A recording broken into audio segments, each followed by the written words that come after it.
Good morning, everyone. Thanks for joining us here at the Weather Channel. I'm Marshall Seas. It's about 10 minutes before the top of the hour. You're tuned in just in time for Storm Watch. If you live in Eau Claire, Wisconsin, or La Crosse, Wisconsin, you know it's a stormy time of it this morning because you're getting awakened early, and we're going to have details on that in just a moment. But first, let's take a look at this tropical update. We have a hurricane out there in the eastern Pacific.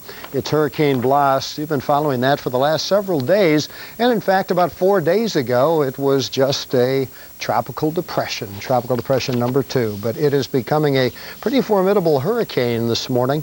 It is rapidly strengthening, and it is currently centered at 13.4 north and 104.1 west, 365 miles south-southwest of Acapulco, Mexico. Winds are 110 miles per hour. It's moving west-northwest at 15 miles per hour. Its pressure is 970 millibars, and that's 28.64 inches of mercury. Now, over a couple of days from now, this could have some influence on the southern part of the Baja Peninsula. Right now, it has caused some closures to some of the ports in Acapulco. We're getting some swells that are becoming very large along the Mexican coastline, and you can see it swirling about here in the eastern Pacific. Again, it's moving west-northwest, and it's moving at about 15 miles per hour. It's going to take some time before it gets out into cooler water and begins to dissipate a little bit, or at least weaken, but it will continue its movement in this direction. It is not currently forecast to move more to the north. It is still currently forecast to move to the west-northwest.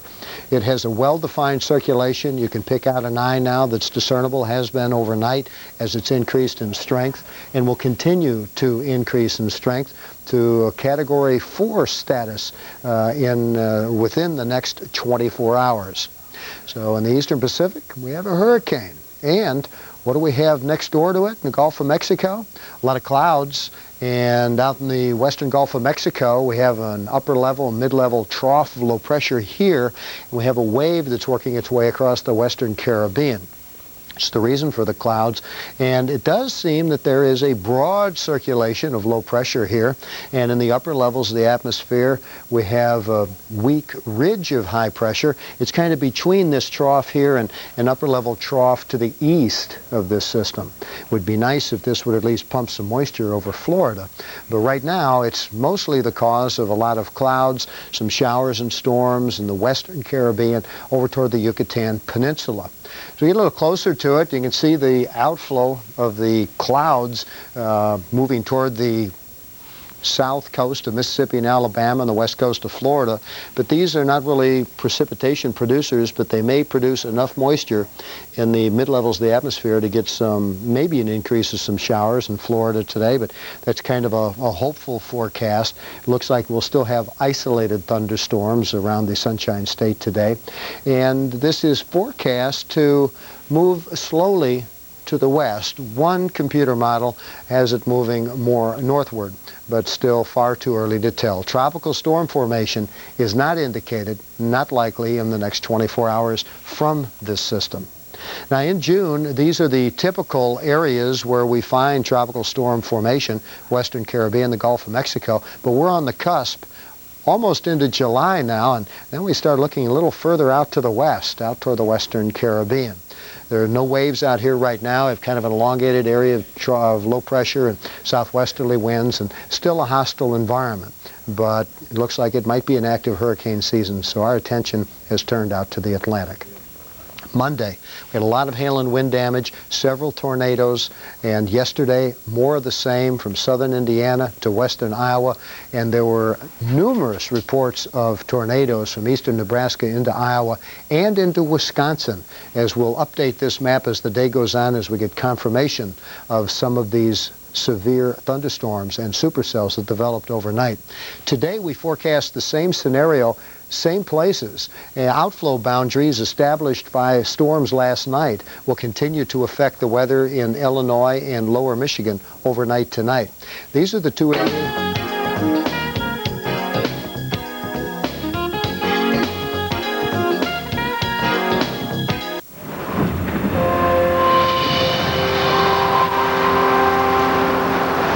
Good morning, Mark Mancuso with you here for Storm Watch. We'll investigate some heavy thunderstorms around the Great Lakes in just a moment, but first we'll give you an update on what's happening in the tropics. And if you live along the Gulf Coast, you want to be tuning in to the tropical update here over the next couple of days. Keep an eye on what's happening or not happening. We'll talk more about that in a second, but right now here is Blas.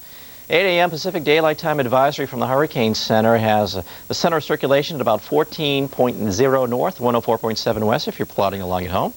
That's about 375 miles south-southwest of Acapulco, Mexico.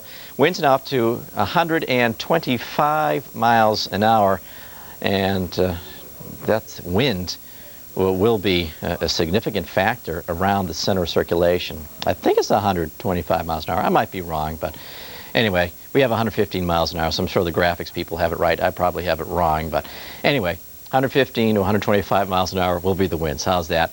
West-northwesterly at 13 is the movement paralleling the coast, pressure down to 965 millibars. And here it is. Here's Blas. Here's the coast of Mexico.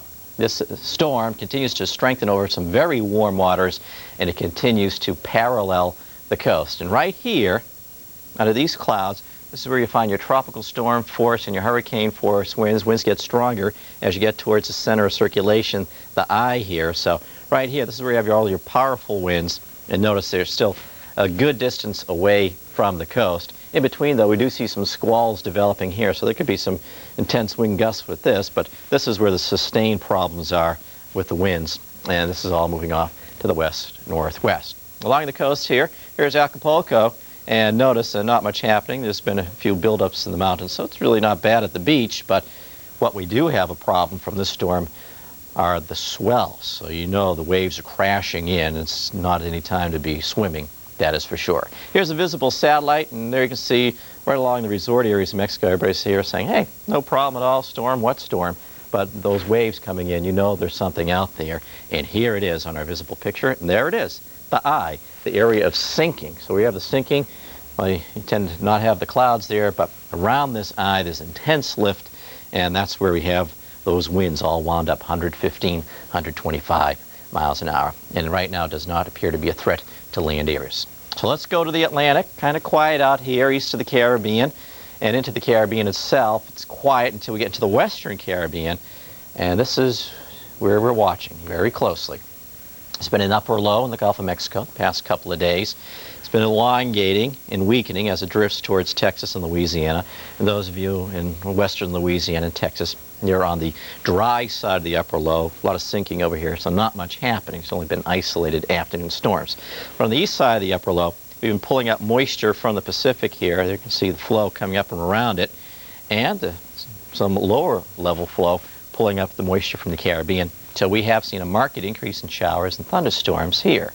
Along the coast, like yesterday, we will see thunderstorms firing up just inland from the coast, and already clouds are building up here in North Florida. So like yesterday, we expect some very heavy downpours, blinding downpours near the I-10 corridor and down the west coast and down south areas of Florida where we have the sea breeze interactions. But this is what we're watching. And the question is, will something develop and try to move northward, or will it stay disorganized and move off to the west-northwest? So if this whole area of showers and thunderstorms really does not organize, probably see the moisture drift off to the west-northwest.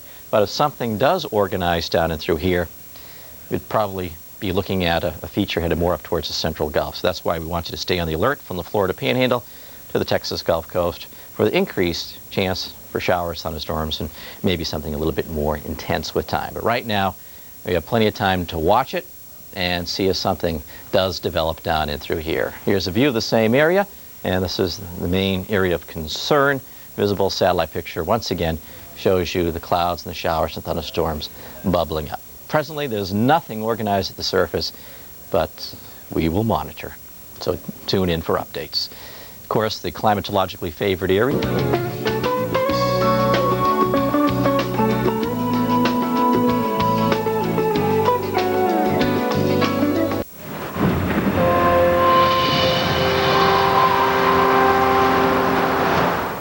Thanks for joining us for Storm Watch. Coming up shortly, I'll talk to you a little bit about severe weather, including several different watches, even some severe thunderstorms, tornadic storms southwest of Detroit. First of all, the tropics and what is going on tonight. Let's have a look out there. And You'll notice some of the tropical moisture beginning to make its way northward. Now, the visible picture is starting to get just a bit dark here, but notice one of the features that we continue to see is that the moisture is out toward the Yucatan Channel between Cuba and over toward Yucatan Peninsula. It's one of the reasons we're watching this so closely. This is one of the favorite areas for development during the month of June, although it is very rare to get a June tropical storm. It happens about once every other year, so you have about 50% chance of getting a June storm. But this is the region they develop, southern Gulf of Mexico and the northwest Caribbean Sea, so we have to watch this very closely. One of the benefits from this tropical surge here, actually a couple different things. This is the tropical moisture right here. No low-level circulation yet, but the hurricane hunters, I believe, are scheduled to head down tomorrow and have a look to see if a low-level circulation develops. If they find a circulation, bit of a different ball game here. Well, to the north, more of an upper air disturbance causing these showers and storms, but we are looking at some very beneficial rain beginning to build with this tropical surge of moisture, especially south of St. Pete, all the way over to the south of Lake Okeechobee. So could use a little bit of the tropical moisture there. Again, this is the reason that we're looking so closely at this area. Southern Gulf of Mexico, northwest Caribbean Sea, almost exclusively, that's where we'll find development. And once they form, where do they move? Well, typically up toward Florida, or in some cases, if over here out toward Texas. It doesn't mean it has to follow that arrow. Those are averages, so to speak, as you look at the records way, way back. Well, as we check the upper air conditions, we have a ridge over Central America extending out across this area. Actually, a low pressure center. Again, that low pressure center to the north triggering the storms up across the northern Gulf of Mexico, but this ridge is providing some favorable conditions aloft for tropical development. Although nothing is seen yet, there's no low-level circulation at the present time. We'll find out much more about this when the hurricane hunters check it out tomorrow to see if a low-level circulation has indeed formed. Again, you can see that surge in the moisture here, and you have that anticyclonic look aloft where it's sort of nice and circular and spinning in that clockwise fashion. Hop across Mexico, hurricane, powerful hurricane too. This one is Hurricane Blas as of 2 p.m. Pacific Daylight, still 115 miles per hour, maybe close to maxing out. It is moving away from Mexico, and the primary threat from Hurricane Blas is erosion, beach erosion, also the big swell. So between Cabo Corrientes and Acapulco, the biggest threat probably for some of that wave action to come on up. One thing that you do notice, a well-defined eye, that's where the winds are calm or nearly calm. The eye wall is where the strongest part of the hurricane is centered. And what we have right now, in fact, it looks, if anything, when you have reds this color here, may actually have been trying to strengthen slightly. So we'll have to wait and see if any strengthening is going on. Out toward the coast too, thunder showers building up. Somebody's getting a good soaking along the coast here. It's very mountainous in western Mexico, so there's possibility of maybe even some isolated flash flooding. Back toward the Caribbean Sea, a few high clouds out across Guadeloupe and Dominica, all the way down toward Trinidad and Tobago. Overall, a nice day. And out toward the coast of Africa, a couple surges of tropical waves. Looks like fast and moving along. We don't look for development here this time of year. Later down the road, down toward August and September, that's when more of the tropical waves find more favorable conditions for development. Severe thunderstorm forecast, best chance will be out across the Midwest tonight. Several different watch locations starting in Michigan. We have a tornadic thunderstorm moved past southwest of Lansing, did drop a tornado down briefly. This cell now over in West Washtenaw County. In fact, some areas that may be affected by 7 o'clock tonight, Saline. So this storm...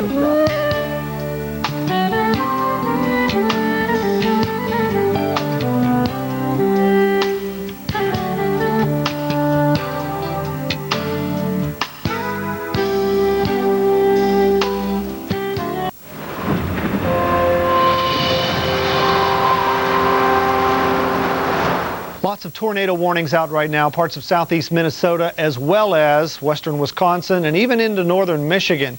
A lot going on severe weather-wise, and we're going to show you all the radars, pertinent radars, in just a moment. First of all, let's go into the tropics because things are heating up just a bit, definitely in the Pacific and also in the Atlantic. Tropical update time, and Let's go ahead first of all and show you the Atlantic side. This is actually in the Gulf of Mexico. Now, we talk a lot about climatologically favored areas as we go month by month. And early in the Atlantic tropical season, if something were to develop, by and large, it will probably develop in the Gulf or the Northwest Caribbean. And wouldn't you know it, we do have something here, a large area of somewhat disorganized convection or thunderstorms that is persisting. We don't see any indications of a low-level circulation or a low-pressure area developing, and you would have to start to see that if anything were to develop here. Still, the upper-level air conditions are not all that unfavorable. There's a big upper-level low here to the west, but it appears to be weakening and maybe drifting a bit to the west, or what we call retrograding. And out ahead of it, a large ridge is starting to develop over this area of disturbed weather, really a tropical wave, which is pulling out of the Caribbean now and on north of the Yucatan and on up into the central Gulf. Will something develop here? It's possible. Tentatively, the Hurricane Center has a Air Force Reconnaissance Hurricane Hunter aircraft scheduled to fly out of Biloxi tomorrow and check this area out. We'll wait and see. They may cancel that flight if this convection appears to be more loosely organized or kind of falls apart overnight. Kind of holding its own at the present time. No depression here, definitely no storm, but something that bears watching. And so all interest along the Gulf Coast should definitely tune us in occasionally to get the latest on this area of disturbed weather. Again, climatologically, this time of the year, yeah, it's the Gulf, the Northwest Caribbean, right where we're looking at the disturbed weather where things can develop or have in the past. Our upper level low, as I mentioned, spinning its way west, kind of making room for a little ridge of high pressure to develop over that area of disturbed weather. Otherwise, in the tropics, the wind's very unfavorable. What is that? When you look off the west coast of Mexico, you say, oh my goodness, look at that eye staring out at you, even from our water vapor imagery here. And indeed, we have a very powerful hurricane which has developed in the eastern areas of the Pacific Ocean. Fortunately, it is offshore and should remain so. Centered at 15 north, 106.5 west. This is the latest update from the Hurricane Center. Winds at 130 miles an hour. Folks, that makes it a Category 4 hurricane on the Saffir-Simpson scale. Saffir-Simpson only goes up to 5, so this is a very strong, dangerous hurricane. Again, the good news is that it remains offshore, but boy, what a well-developed hurricane. To make it to a Category 5, you'd probably want to see all the central dense overcast, or all these oranges and yellows right around the eye, and the eye firmly embedded right in the middle, which it isn't. It's a little off-centered here. Maybe an indication of a little bit of shear, but not much going on with this system. This is a powerful hurricane. There's the southwest coast of Mexico. The only thing being affected here are the coastal areas with large swells, maybe up to 15 feet or so along the coast. So boaters and bathers, definitely beware if you're headed down along the Mexican coast the next day or so. But this hurricane should, at least right now it appears, will stay offshore and just churn up the waters, and should start to diminish in intensity as it heads into cold waters in another day or so. Central Atlantic, about as quiet as you're going to see it. Upper level winds out of the southwest, kind of barricading anything from coming in from the Atlantic right now. Big wave blasted off the coast of Africa yesterday. It was kind of fallen apart as it's moved to the west, and we'll continue to monitor this area. Really, this time of the year, not the favorite time of the year to be looking all the way to the East Atlantic. But as time goes by, we will definitely need to do that.